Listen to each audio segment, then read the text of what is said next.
How to turn on or off page you manage notifications on Facebook. Hi guys, in this video I will show you how to turn on or off page you manage notifications on Facebook app. It's so easy and quick, so let's start. First thing, go to your Facebook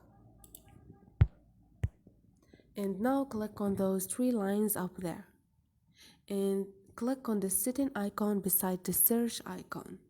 And now scroll down and click on notifications, and here all you need to do is scroll down again and search for pages you manage.